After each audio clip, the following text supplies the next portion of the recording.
The heartbreak came without any warning, just 3 weeks before NYSC. Amara's boyfriend of 2 years sat her down at a quiet cafe near campus and dropped the words like a bomb. "I don't think we're working anymore," he said, eyes darting away nervously. "You deserve more." Just like that, he ended her first serious relationship, the one she had believed would lead to wedding bells and a shared life. No explanations, no chance to ask questions, just a clean, sudden break. Amara walked out without saying a word, her heart shattered into countless pieces. She got into her father's SUV and drove straight home, eyes burning, but tears held back. Her mother tried to console her gently, while her father offered to make calls and get her posted somewhere else for NYSC, anywhere, Abuja or Lagos, to take her far away from the pain. But Amara refused. "I want to go," she said firmly. "I want to feel life for myself." Her father stared at her, as if seeing her anew, then slowly nodded. A few weeks later, she arrived at the NYSC camp in Ecod State, dragging her luggage. Behind her, head held high. Her heartbreak was still fresh, but her will was stronger than ever. From the very first moment she stepped into camp, heads turned. Amara was effortlessly beautiful, tall, light-skinned, with legs that seemed to go on forever. Her skin glowed warmly under the sun, and her fitted khaki uniform drew eyes wherever she walked. She didn't need to say a word. Her presence spoke volumes. By the end of her first evening, her reputation had already spread across the camp. Boys from different platoons tried to catch her attention, offering water, helping her find her bunk, asking for her number. But Amara ignored them all. She wasn't there for cheap attention this time. This time, she would choose. That same evening during the SAED training, she noticed him, quiet, alone, slouched in his seat, eyes glued to his notebook, barely reacting to the speakers. When the session ended, he didn't mingle. He just picked up his bag and disappeared like a shadow. Later that night at the mommy market, Amara went to buy food. As she waited for her order, she saw him again. Same posture, same silence. He sat alone at a corner table, eating quietly and scrolling on his phone. There was something familiar about him, something that reminded her of how she met her ex. The silence, the mystery, the simple presence. When it was time for him to pay, the POS machine acted up. He tried again, then again. But the vendor rolled her eyes impatiently. People stared without blinking. Amara walked over, slid her own card into the machine, and tapped. Transaction approved. He looked up in surprise, eyes wide behind his glasses. "Thank you," he stammered. "How can I repay you?" "It's fine," she said with a soft smile. "Go ahead." He left, visibly shaken. Amara watched him go, mildly amused. The next day, while she sat alone at Mommy's, pressing her phone with her order still not arrived, a tray landed in front of her. Jollof rice, fried plantain, grilled chicken, bottled water and malt. She looked up to see him standing there, still shy, avoiding her gaze. "I just thought this was the proper way to say thank you," he muttered, then turned back to his usual spot. Amara blinked, then picked up the tray and walked over to his table. "What's your name?" she asked, sitting down. He hesitated, then said, "Yuk, Amara." Their conversation began stiffly but slowly found its rhythm. He told her about growing up as an only child, how he lost his best friend in a ghastly car accident 2 years ago, and how he preferred books to people because he never knew how to fit in. For the first time in a long while, Amara listened, truly listened, not as a rich girl or campus star, but as someone who had also known pain. They kept seeing each other. Short talks became longer conversations. She would wait for him after parade, and he would sneak her snacks when she skipped dinner. They began to play, tease, and even laugh together, until one night changed everything. Amara sneaked out of her room and tiptoed to his. It was past lights out. He wasn't expecting her. He opened the door in a vest and shorts, clearly confused. "You're here? I wanted to see you." He let her in nervously. He had just bought a bottle of wine from the mommy market. They shared it from a single cup, whispering and laughing. The night was soft, their bodies warmer than the air. Around them, as she stood to leave, he held her hand gently. His voice trembled. "Amara, can I kiss you?" She turned, stared at him, then leaned in and kissed him deeply. He froze, then melted into her. The kiss grew longer, hungrier, then came another and another, until clothes began to fall. By the time they were on his bed, he was no longer the quiet, soft-spoken boy from earlier. His hands were firm, his mouth eager. When he entered her, she gasped. His strokes were powerful, rhythmic, hitting deeper with each thrust. She held him tighter, her voice escaped in quiet moans as her back arched beneath him. When it was over, they lay breathless. He kissed her shoulder and smiled. "I thought you were gentle all around," she teased, still panting. He chuckled, walking her back to her room. She went to bed floating, not just because of pleasure, but because something inside her had shifted. Amara had promised herself she would never fall again. But Uch was different. He wasn't just a rebound. He felt like home. That night, she couldn't sleep, not because she was restless, but because her body still tingled from the memory of his touch. Every moment with Uch was full of surprises. His quiet aura, the intensity hidden beneath his calm, the gentleness in his voice, wrapped around the strength of his body. She hadn't planned on this. She hadn't even wanted to fall again. Yet here she was, thinking of him, wanting more. The next morning, she caught herself smiling at her reflection in the mirror while applying lip gloss, the kind of smile that gave her away, the kind only a woman wears when her heart has been stirred and her body remembers. They met again that afternoon near the camp clinic. Uck pretended to come for malaria tablets, but Amara knew better. He wanted to see her. She stood under the mango tree, waiting, already certain he would show. "You came," she said, folding her arms, trying to look composed. "I couldn't help it," he replied, eyes scanning the ground nervously. Amara chuckled. "You're still shy." "I'm scared of what?" He looked up slowly, meeting her gaze. "It's difficult to catch your pretty eyes." She paused. His words settled between them like a sacred truth. Instead of replying, she took his hand and led him toward the back of the camp clinic, where tall grasses and silence provided shelter. That afternoon, they kissed again. Longer. Deeper. He held her like he had something to prove, like he didn't want her to forget what he could make her feel. Her knees nearly buckled when his hands trailed under her shirt, but she stopped him.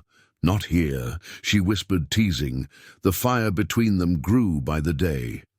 They met often behind the dorms, inside abandoned classrooms, under the trees when others were at parade.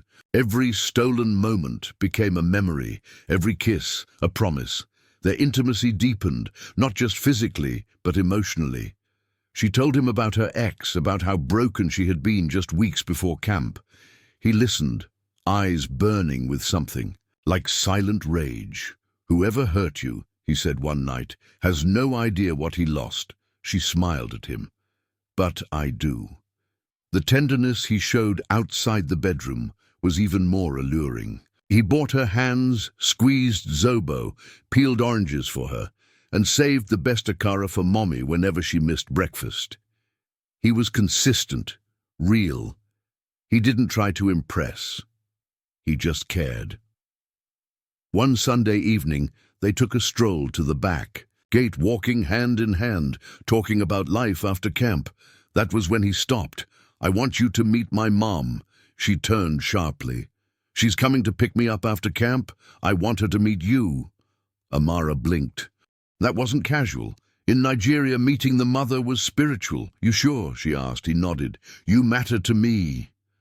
Her heart fluttered. For someone so reserved, was deeply intentional. That night, they made love again. This time, In his room, under the stars pouring in from the open window, it was slow, sensual, filled with emotion. She cried softly afterward, not from sadness, but from disbelief that something so pure could happen in such a raw, unfiltered way. The final day of camp arrived like a cruel thief, too soon, too sudden. There was laughter and celebration, people exchanging numbers and jerseys. Amara tried to enjoy it, but her heart tightened with every passing minute. What if she couldn't keep him after this? As they packed their things and headed to the camp exit, she saw a black SUV parked by the gate. A well-dressed woman stood beside it. "That's my mum," Uch said. Amara adjusted her cap and walked up with him.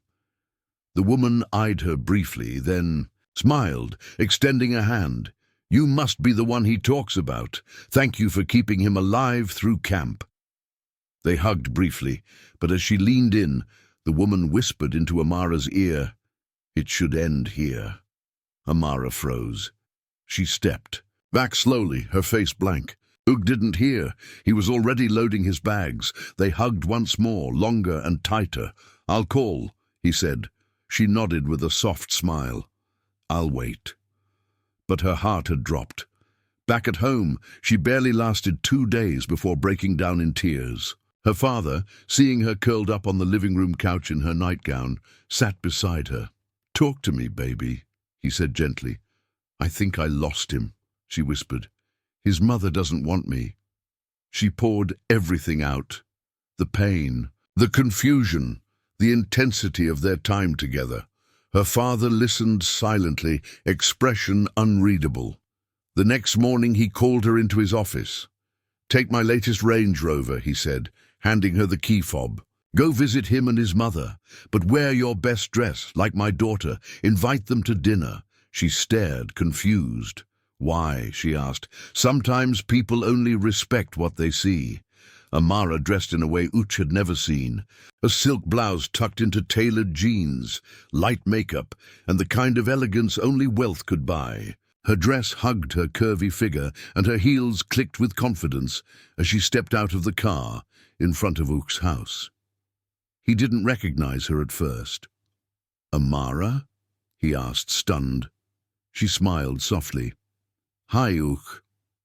His mother came, out, curious. One look at... The car pulled up, the driver opening the door with quiet respect. Amara's poise caught everyone's attention, and her jaw dropped slightly when she saw the woman stepping out. "Good afternoon, Ma," Amara said politely. "I came to invite you both to dinner at my father's home tonight." They accepted the invitation. Hours later, they followed her car in theirs, arriving at a grand mansion nestled in the heart of Vikoi. The gates alone made a statement of elegance and power. Uch's mother stepped into the living room and nearly lost her balance at the sight. Expensive paintings adorned the walls, marble floors gleamed, and a private chef was busy, preparing meals. And then there was her host, a man she had only seen in magazines and on the pages of Forbes Africa. Amara's father greeted them warmly with a charming smile. As they ate, Uch stared at Amara in disbelief. "You had all this and never said a word?" he asked softly. She took his hand gently. "I didn't want you to love me for any of this," he laughed, the sound warm and genuine. "You might have just trapped my mom forever." That night they kissed in the garden, a kiss full of triumph and love. When they returned to Uch's house, the first thing his mother said was, "You should marry her." "No," Uch teased. "I thought you said she was a poor girl." They laughed, but the proposal was coming, and it would mark the beginning of everything. The following week passed like a whirlwind. Uch couldn't take his eyes off Amara, not just because of her beauty, though that alone could stop traffic, but because of the secret she carried so well. The poise, the grace, the way she blended into the NYSC camp instead of making it revolve around her. He had fallen in love with her, thinking she was just another corper with a good heart. But now, knowing the truth, he was in awe. "She has it all," he whispered to himself one evening, lying on his bed, and she still chooses to pay for my food. That night, his mother hadn't stopped talking about her either. Gone were the snide remarks. Now there was only praise for her manners, her family, her presence. "Ugh," his mum said one evening over dinner, "you should count yourself lucky. That girl is a rare gem." He didn't gloat. He just smiled, his mind already racing, thinking about rings, proposals, and a lifetime together. 2 days later, he took Amara to a quiet art gallery tucked inside Lekki. The place was nearly empty except for a jazz musician playing softly in the corner and a waiter who handed her a rose as she entered. Amara looked around, puzzled. "What's all this?" she asked, clutching his arm. "Just walk with me," Uch said. They moved slowly through the gallery, pausing at portraits and sculptures. At the end of the hall, a large canvas stood covered. Uch gave the nod. The cloth was pulled away, revealing a beautifully painted image of Amara in her NYSC uniform, smiling brightly with a tray of food from the mummy market in her hand. Amara gasped. When she turned, Uch was already down on one knee, holding out a glittering ring. "Amara," he said, his voice trembling, "you walked into my life when I was invisible. You made me feel seen, loved, wanted. You didn't care who I was, and now that you know, you still love me the same. Will you marry me?" Tears filled her eyes as she nodded. "Yes, yes." He slipped the ring onto her finger. The jasmine switched to a romantic melody, and they danced slowly in the middle of the gallery, laughing and holding each other close. This was it. This was love. Plans began immediately. Her family wanted something elegant but intimate. His wanted something traditional and grand. They chose both, a Yoruba traditional engagement in Abeokuta and a grand church wedding in Lagos. Invitations went out, vendors were booked, and Aso Ibi was selected. The wedding hashtag trended even before. The date was announced, then came the blessing. Uch's father, a seasoned businessman, had sealed a contract with an international construction firm months earlier, but the deal was in Uch's name for tax and inheritance purposes. It had been delayed for months due to logistics, but the morning after their engagement went public, a notification came in, transfer of $850,000 credited to his corporate account. The deal had landed fully and cleanly at the perfect time. Uch stood frozen, staring at the screen. He called his father. "Dad, what's this?" His father laughed. "It's yours, son. You signed the documents. Time to become a man. Start your future." He couldn't believe it. He went straight to Amara's house, scooped her into his arms, and spun her around. "We're getting the wedding of your dreams," he said breathlessly. "No," she teased, "the wedding of our dreams." The months leading to the wedding were a whirlwind. They bought a luxurious duplex in Lekki Phase 1, 2 floors, walk-in closets, a backyard pool, and a cinema room. Amara insisted on paying half, and Uch didn't argue. They traveled to Dubai to shop for rings and back to Paris for pre-wedding shoots. The photos flooded social media. Her in flowing red gowns, him in classic suits. Love radiated from every frame. Their love story became a tale people whispered about. From a simple act of kindness at the mummy market to international honeymoons and designer weddings. It sounded like fiction, but it was real, so real. On their wedding day, Uch stood at the altar in a crisp white tuxedo, heart pounding. The church was full of dignitaries, governors, CEOs, celebrities, but he didn't see any of them. He only saw her. Amara walked down the aisle in a gown fit for royalty, white lace, a flowing veil, diamond earrings, and that smile that made the world disappear. When she reached him, he leaned in. "You look like sin and salvation wrapped in one," he whispered. She giggled. "You better say your vows right." The ceremony was emotional. Both sets of parents wept as they exchanged rings. When the officiant said, "You may now kiss the bride," Uch didn't hesitate. He kissed her like it was the first time, like NYSC never ended, like they were still under the stars, whispering promises. The reception was a movie, fireworks, a horse-drawn carriage entrance, Banky W performing live. The couple danced like no one else existed, soaked in love and joy. Then, as the final song played, Amara turned to him and said, "Remember what your mom said to me after camp?" He raised an eyebrow. She whispered, "It should end here." Uksh laughed hard. Well, she wasn't wrong. They clinked champagne glasses. "This," he said, holding her close, "is only the beginning."